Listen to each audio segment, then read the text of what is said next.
also have been at fault or have been negligent, does that mean that the defendants can't be liable? It reduces their. Yes.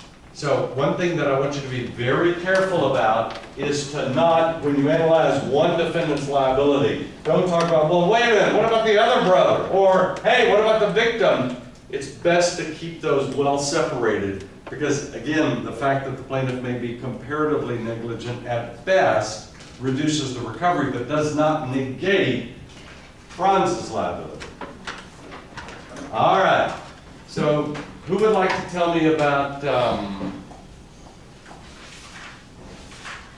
Robertson versus LeMaster? Somebody that hasn't decided, or perhaps I should just call it something.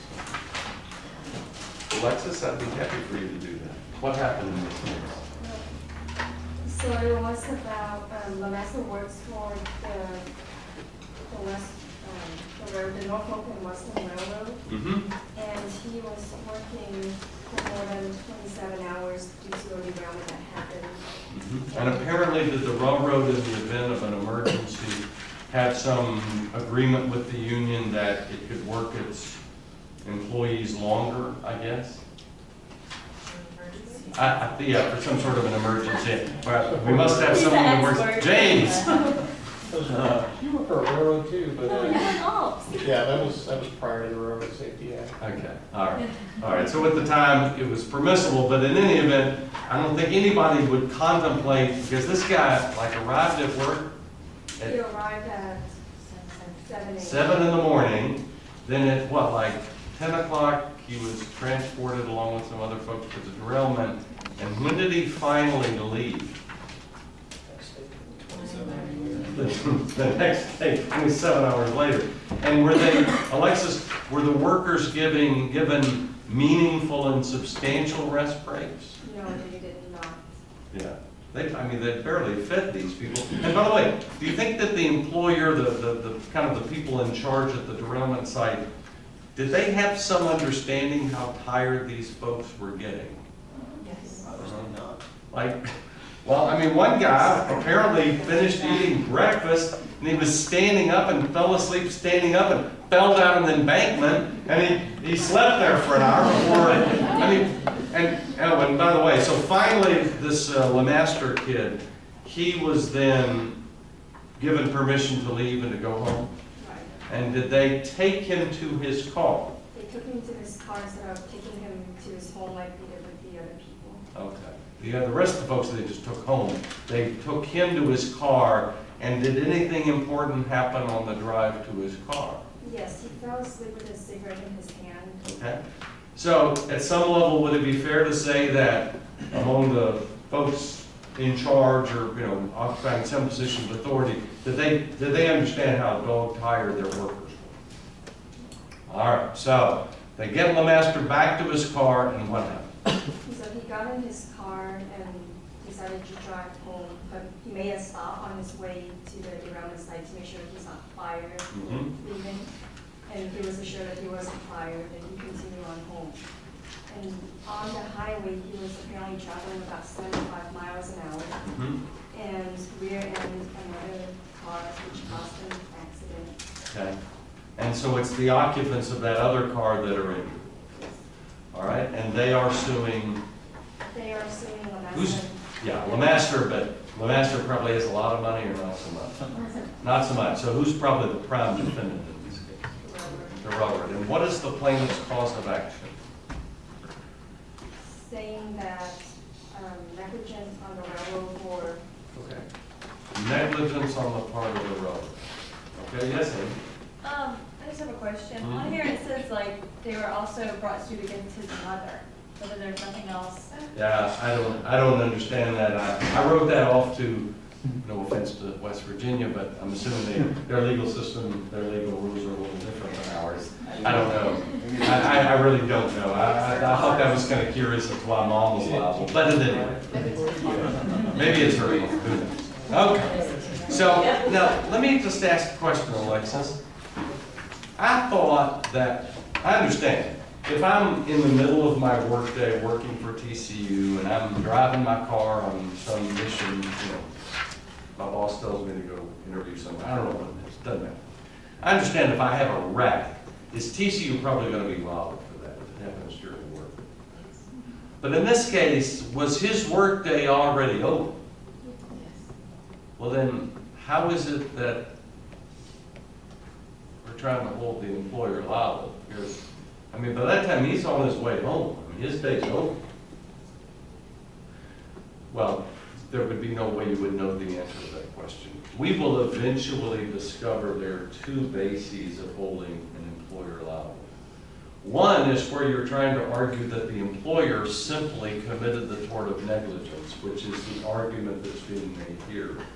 On the other hand, does it happen all the time that you have an employee that works for a corporation, and where the corporation is not negligent, but the employee is, but we hold the corporation liable for the activities? Okay, that's not what this case is about. This is just a plain old negligence case against the relevant.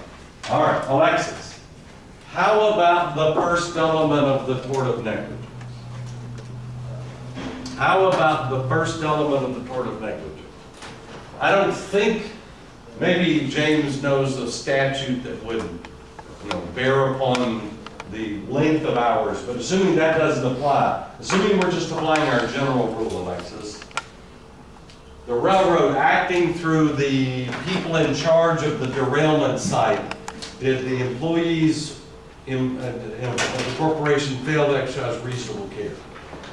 They did, Okay, make the argument. because they clearly overworked their workers and saw the effect that they had on them, the fatigueness and they've fallen asleep. But By the way, does anybody have a counter argument to make of that? Or at almost any level is this unspeakable? Yes, Amy? Well, the only thing that I would say is I think it's a little odd that he was so tired that he needed to stop. That he made a stop at the workplace? Yeah. Uh-huh. That's true. That's true. James? He kept telling his roadmaster, or telling him to go talk to the roadmaster, and he wouldn't. So he told him, if you want to go home, go talk to this guy, and he wouldn't do it. And he wouldn't. Yes, Greg? Wasn't the normal scope of work, it was like an emergency that they reacted to? That was part of it. And other people ended up working actually longer than he did. So I'm not sure those are great counter arguments, but are they good enough they're probably worth making at least briefly? Yeah. I would think so. But I think most people would probably say that the railroad workers were a little excessive in terms of what they had the individual work. So let's assume that we get beyond this. How about factual causation, Alexis? Assuming that the railroad was negligent in overworking Mr. LeMaster, what would the railroad have done differently if it had wanted to avoid being negligent? have they driven him home? Driven him home, given him significant breaks for sleeping. Surely that could have been accomplished. If either of those had happened, in all likelihood, would the result have been different? In all likelihood, again, it's a little bit speculative, but if he's well rested, he probably doesn't clip the car in front of him. All right, so is that it? Or is this case here for some additional reason? Also, see if the causation was foreseeable, or I'm sorry, if what was foreseeable? the results were foreseeable. Okay, and what you're about to talk about very properly is the second element of proximate cause. It is called legal causation. First factual, then legal causation. And Alexis, what is the question we ask under legal causation? You've already told it to me, I'm just really asking you to repeat what you just said. The issue under legal causation is, Foreseeable, well, first of all, what's got to be foreseeable? the result, All right. The question here is the injury suffered by the plaintiff